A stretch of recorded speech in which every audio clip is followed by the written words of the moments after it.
Assalamualaikum warahmatullahi wabarakatuh. Selamat pagi anak-anakku semuanya. Berjumpa lagi dengan Ustazah Dani di pembelajaran IPA kelas 9. Kali ini kita akan membahas materi tentang pewarisan sifat. Sebelum Ustazah mulai, silakan kalian persiapkan buku catatan kalian terlebih dahulu yang nantinya akan kalian gunakan untuk merangkum materi yang Ustazah sampaikan pada hari ini. Dan jangan lupa berdoa terlebih dahulu. Oke, untuk pewarisan sifat kita masuk ke bab 3, yaitu pewarisan sifat dalam pemuliaan dan kelangsungan hidup makhluk hidup. Nah, dalam pewarisan sifat kita akan mempelajari tentang 3 hal. Yang pertama, A. Materi genetik sebagai dasar pewarisan sifat. B. Hukum pewarisan sifat atau hukum Mendel.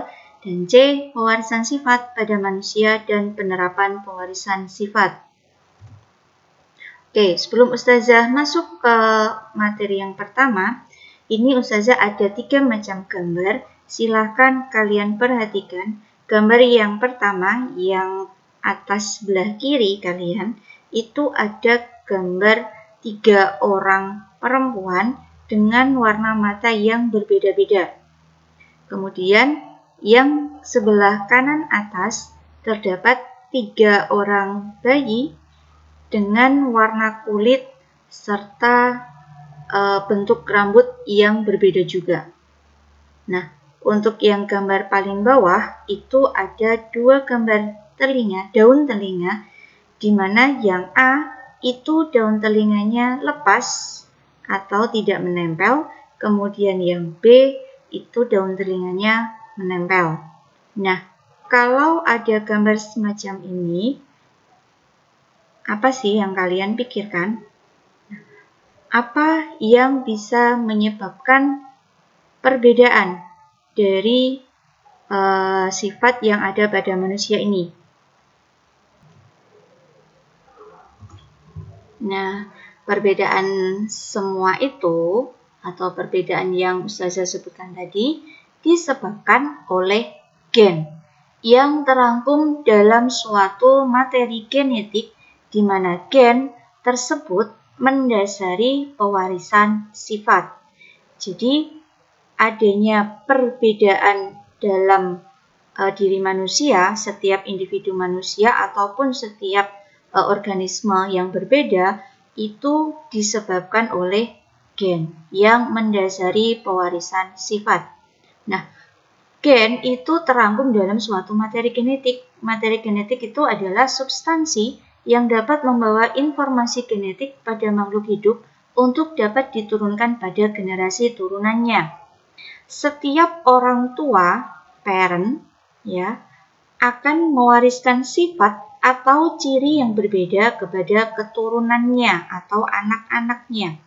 Jadi, lebih mudahnya kalau kalian perhatikan dalam keluarga kalian sendiri, antara kalian dengan kakak kalian atau adik kalian itu pasti ada perbedaan.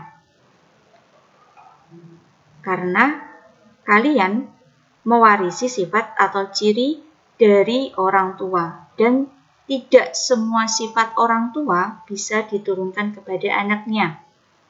Jadi tidak semua ciri yang ada pada orang tua kalian itu diturunkan semua ke kalian, tidak. Tapi berbeda-beda di setiap anak. Kemudian pewarisan sifat dari induk kepada keturunannya disebut hereditas. Nah, cabang biologi atau cabang IPA yang khusus mempelajari tentang hereditas adalah genetika. Kemudian tokoh yang sangat berjasa dalam menemukan hukum genetika adalah Gregor Johann Mendel atau biasa disebut sebagai bapak genetika.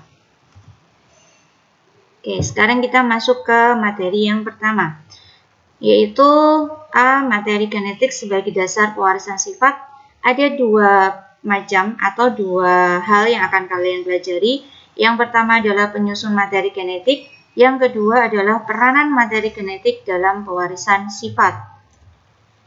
Penyusun materi genetik, kita ada 4 yang menyusun materi genetik. Yang pertama adalah kromosom, kemudian gen, DNA, dan RNA. Yang pertama kromosom. Kalau kalian masih ingat tentang pembelahan sel, pada saat pertama kali kita pembelajaran. Nah, ini Ustazah cuplikan untuk kromosomnya.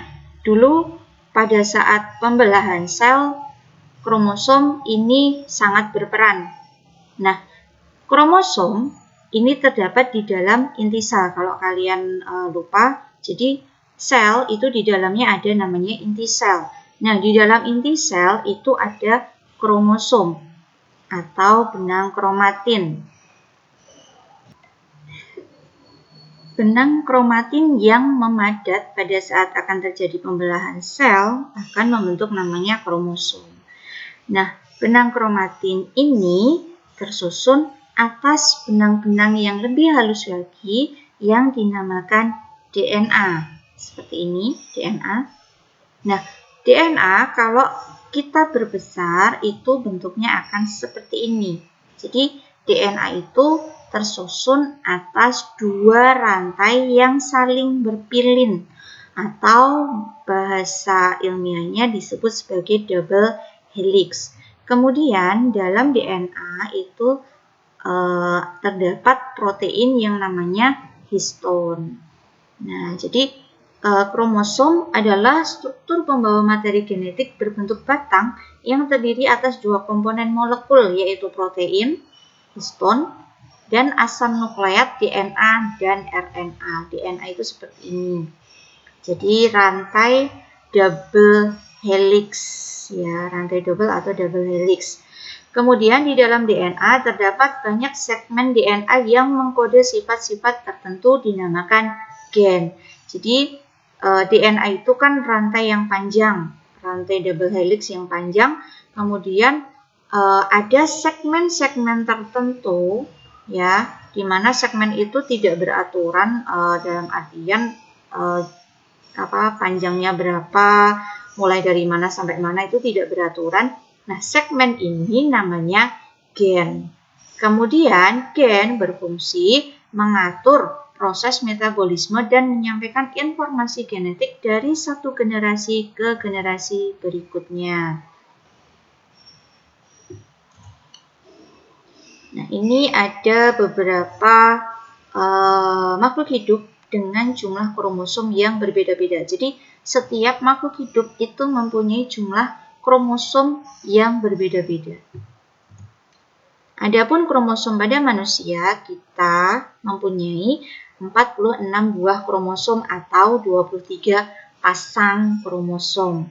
Jadi, ada kromosom nomor 1 sampai nomor 23. Nah, kromosom ini saling berpasangan. Untuk itulah dia dinamakan diploid atau 2N.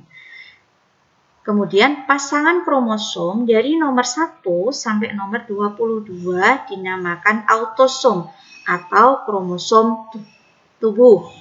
Kromosom tubuh maksudnya bagaimana?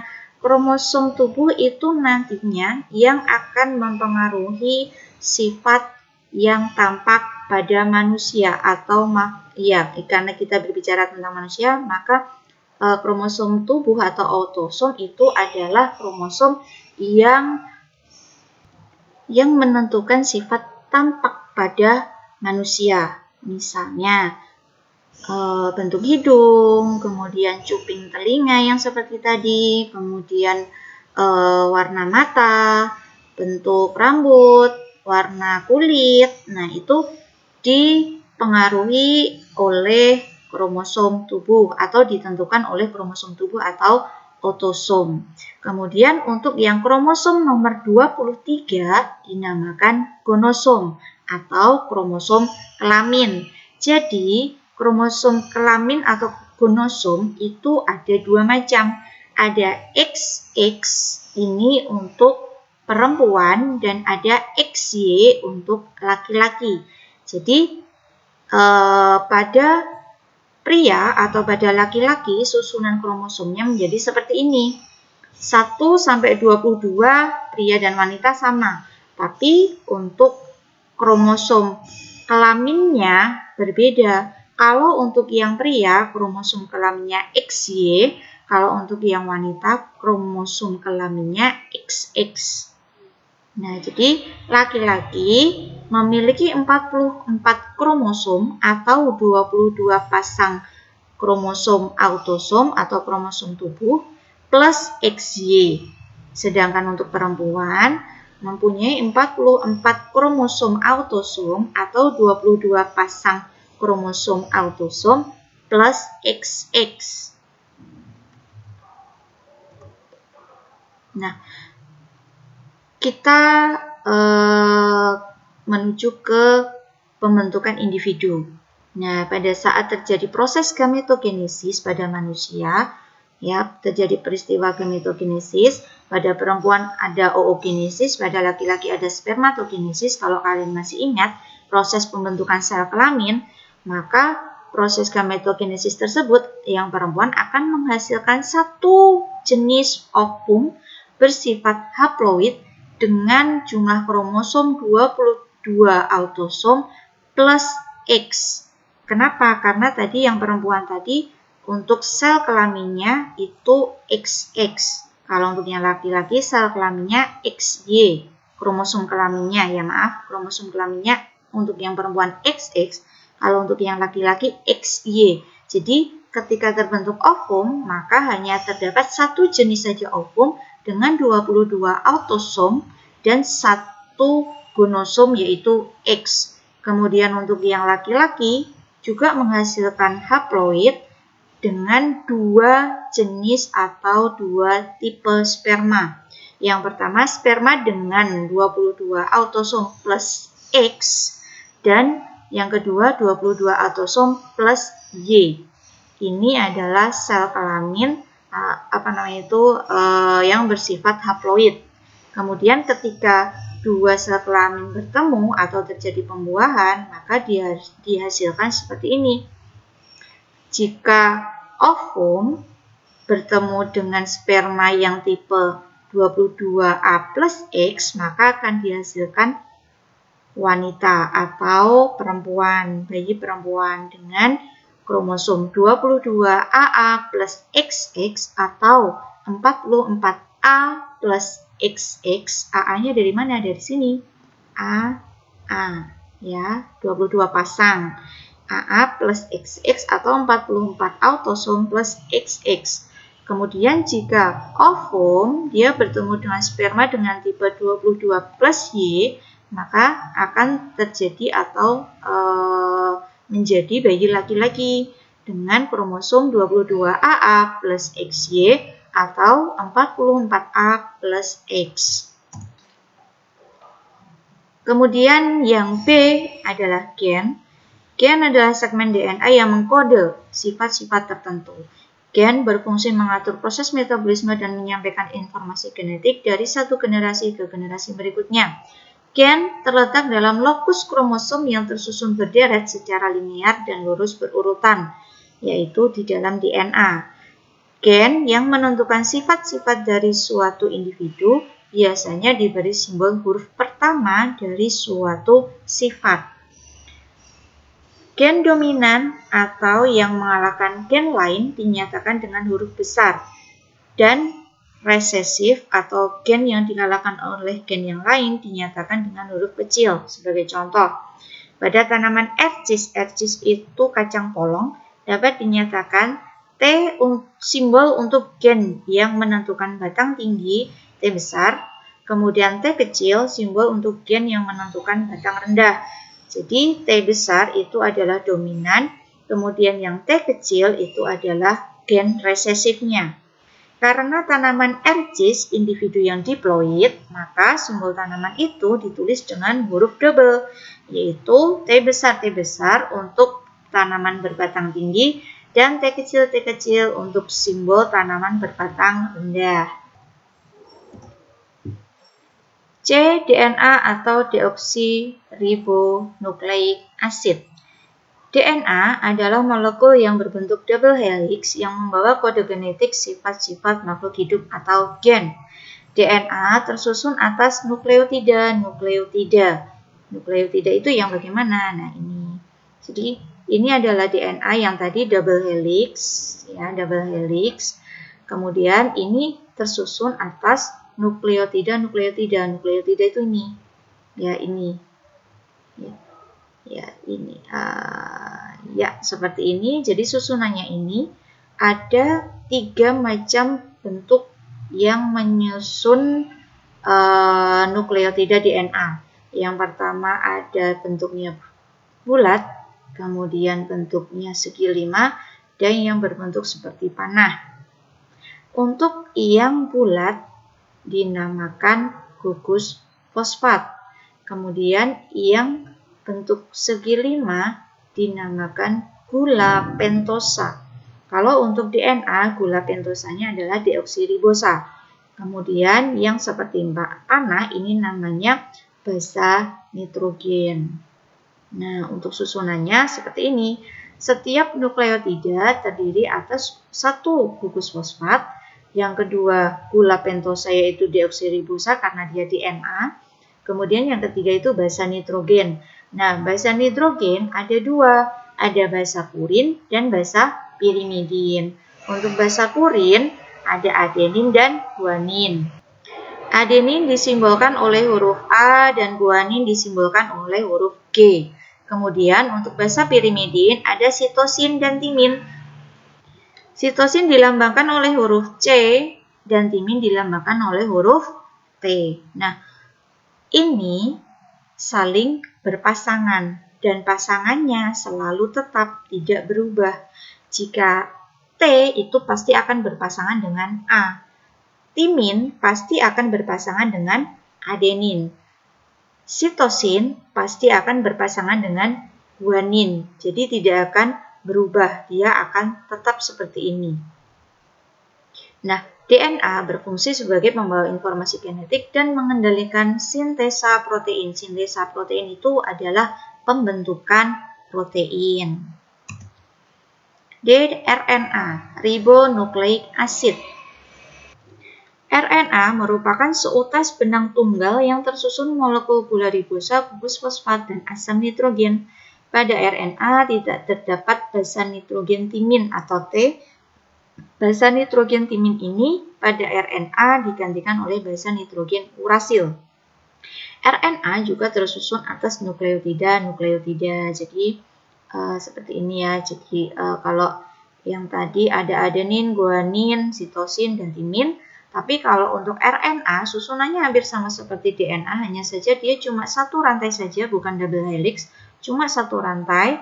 Kemudian untuk susunannya masih sama, ada gugus fosfat, gula pentosa. Kalau gula pentosanya pada RNA itu gula ribosa. Kemudian ada basa nitrogen juga, sama, ada basa purin dan basa pirimidin. Yang berbeda di sini hanya pada basa pirimidinnya. Kalau pada DNA ada timin. Kalau pada RNA, timin diganti oleh urasil. Ini maaf salah ketik ya. Urasil, bukan utasil tapi urasil. Nah, RNA berfungsi mengendalikan sintesis protein. Jadi, RNA nanti fungsinya untuk pembentukan protein. Nah, ini perbedaan antara DNA dan RNA. Kita mulai dari rantai polinukleotida. Ya, nukleotida tadi. Jadi untuk DNA rantainya panjang, kemudian ganda dan berpilin atau double helix. Sedangkan RNA rantainya pendek atau rantai nukleotidanya pendek, tunggal dan tidak berpilin. Letak DNA berada di inti sel, kloroplas, dan mitokondria. Adapun RNA terletak di inti sel, kloroplas, mitokondria, sitoplasma, dan ribosom. Kemudian untuk gula pentosanya, DNA itu adalah deoksiribosa, sedangkan RNA ribosa. Basa nitrogen, purin, pirimidin, perbedaannya hanya pada pirimidin. Kalau DNA ada pirimidinnya itu sitosin dan timin. Kalau RNA pirimidinnya sitosin dan urasil. Kemudian untuk kadar tetap dan tidak tergantung pada aktivitas sintesis protein. Untuk yang RNA tidak tetap, tergantung aktivitas sintesis protein. Jadi untuk RNA itu bisa berubah-ubah. Kemudian fungsinya DNA membawa informasi genetik dan berperan dalam sintesis protein. Sedangkan RNA hanya berperan pada sintesis protein saja. Nah, jadi kesimpulannya dari yang atas tadi, ketika terjadi perbedaan susunan DNA, maka akan terbentuk RNA yang berbeda juga. Kenapa? Karena RNA itu merupakan transkripsi atau kopian dari DNA. Jadi ketika ada DNA yang berbeda susunannya, maka akan terbentuk RNA yang berbeda juga. Nah, karena RNA yang berbeda dan dia fungsinya untuk membentuk protein, maka akan terbentuk protein dengan sifat dan jenis yang berbeda juga. RNA berbeda, maka akan terbentuk atau membentuk protein dengan sifat dan jenis yang berbeda. Kemudian, protein yang berbeda akan menyebabkan perbedaan sifat dan jenis sel. Nah, kemudian karena sel itu adalah kumpulan sel itu membentuk jaringan, karena selnya sudah berbeda, maka sifat jaringannya juga berbeda. Selanjutnya, organ dan sistem organnya juga akan berbeda, yang pada akhirnya akan menyebabkan terjadinya perbedaan sifat pada individu atau organisme. Yang kedua, peranan materi genetik dalam pewarisan sifat. Nah, materi genetik berperan dalam penentuan sifat pada makhluk hidup, seperti yang tadi sudah saya berikan. Kemudian jenis-jenis sifat yang diturunkan makhluk hidup ada yang tidak tampak dari luar, dinamakan genotip, sifat genotip, artinya sifat yang tidak tampak dari luar.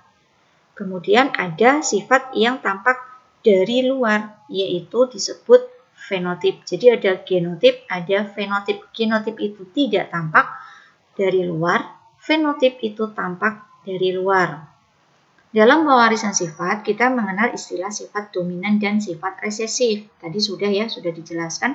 Jadi sifat dominan adalah karakter yang mampu mengalahkan atau menutupi karakter yang lain. Kemudian ditulis dengan huruf besar atau huruf kapital. Misalnya, contoh warna pada burung ya, merah dikode dengan gen A misalnya. Kemudian sifat resesif adalah karakter yang dikalahkan atau karakter yang tertutupi oleh karakter yang lain. Gen resesif ditulis dengan huruf kecil, contohnya warna burung biru dikode dengan gen A kecil, yaitu resesif. Gen A besar dan gen A kecil disebut sebagai alel. Jadi yang berkebalikan gen A besar dan gen A kecil. Maksudnya seperti ini. Ketika satu sifat itu dilambangkan oleh satu huruf, maka untuk kebalikannya atau kontranya, maka dia dilambangkan dengan huruf yang sama tapi dengan besar yang berbeda.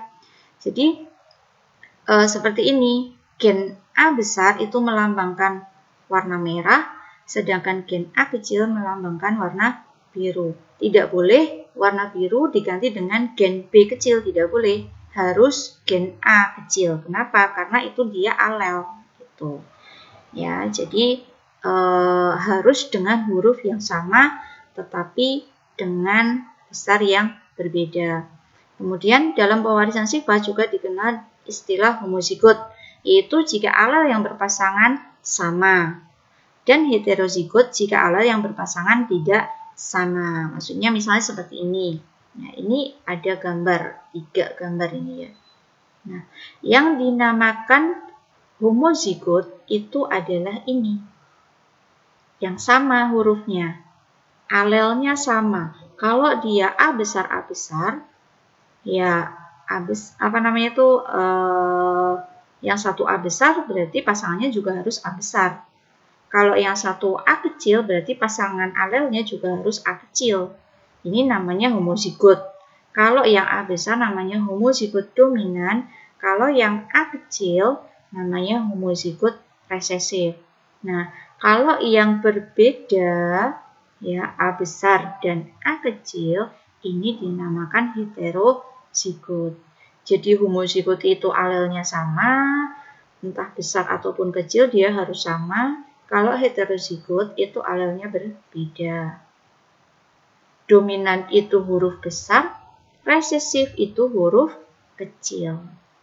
Nanti kita pelajari untuk materi pada pertemuan berikutnya. Nanti ada persilangan, kita akan lebih mempelajari lebih dalam di situ.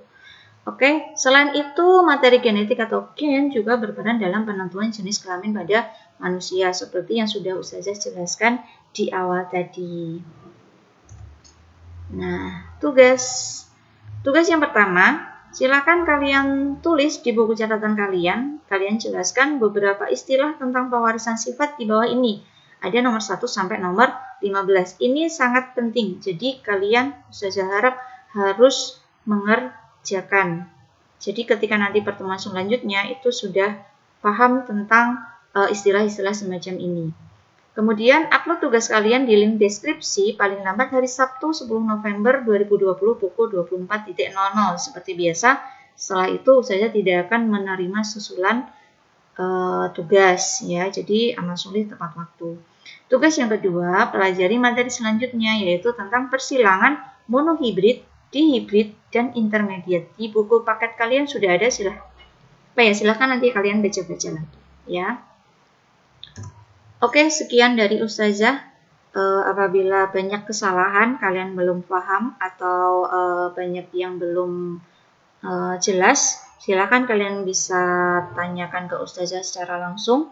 Atau kalian bisa cari referensi yang lain, banyak sekali.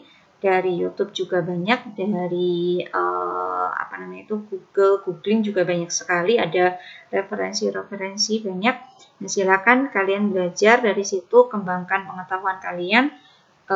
Yang materi dari Ustazah cukup sekian. Alhamdulillahi jazakumullah khairan. Semoga Allah paring manfaat dan barokah. Wassalamualaikum warahmatullahi wabarakatuh.